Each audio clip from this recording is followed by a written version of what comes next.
जालिम कितना जुल्म करेगा सत्ता के गलियारों से। ग्राम सभा ब्रह्मपुर टोला बरगदही की गली गली गूंज रही है अच्छे लाल निषाद जी के नारों से।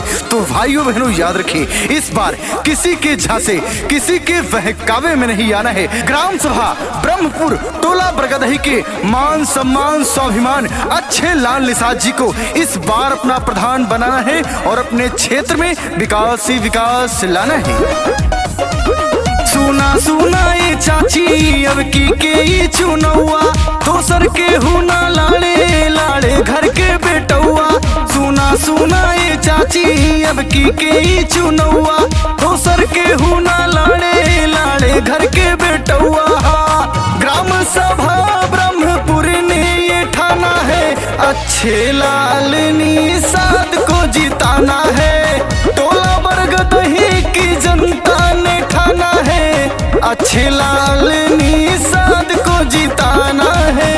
अच्छे लाल निषाद जी का वादा है अगर वो ग्राम सभा ब्रह्मपुर टोला बरगदही से प्रधान बनते हैं तो हर पात्रित व्यक्ति को कॉलोनी देने का काम किया जाएगा। हर पात्रित व्यक्तियों को विधवा वृद्धा विकलांग पेंशन देने का काम किया जाएगा। हर घर में शौचालय बनवाने का काम किया जाएगा और गली गली में आरसीसी रोड बनवाने का काम किया जाएगा। ऐसी तमाम सरकारी सुविधा है जो सारी जनता तक पहुंचाने का काम किया जाएगा।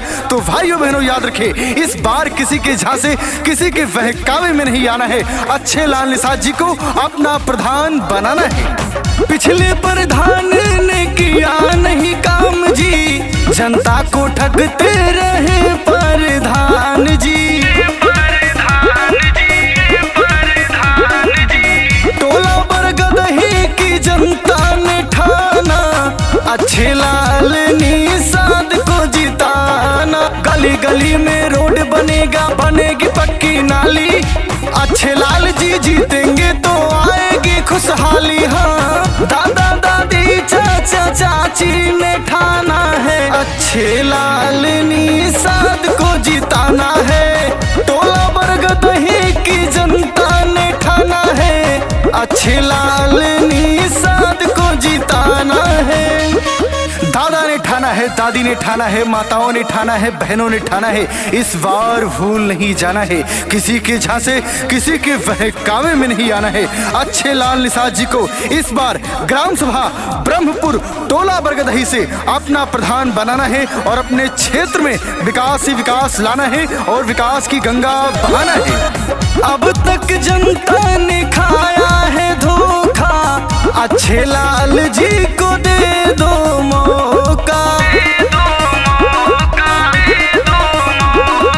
बहुत फड़फड़ा चुके कबूतर जब उड़ने वाला है ब्रह्मपुर का अब की प्रधान बदलने वाला है। चाचा चाची दादा दादी मानो बात हमारी सबको देखा बार बार अब की है इनकी बारी। हाँ किसी विरोधी के झांसे में न आना है अच्छे लाल निषाद को जिताना है। टोला बरगदही की जनता ने ठाना है अच्छे लाल निषाद को जिताना है।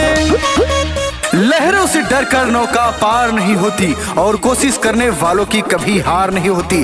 तो भाइयों बहनों याद रखें, अगर सारी सरकारी सुविधा का लाभ पाना है तो किसी के झांसे किसी के बहकावे में नहीं आना है। अपना प्रधान सिर्फ और सिर्फ अच्छे लाल निषाद जी को बनाना है। ग्राम सभा ब्रह्मपुर टोला बरगदही में विकास ही विकास लाना है।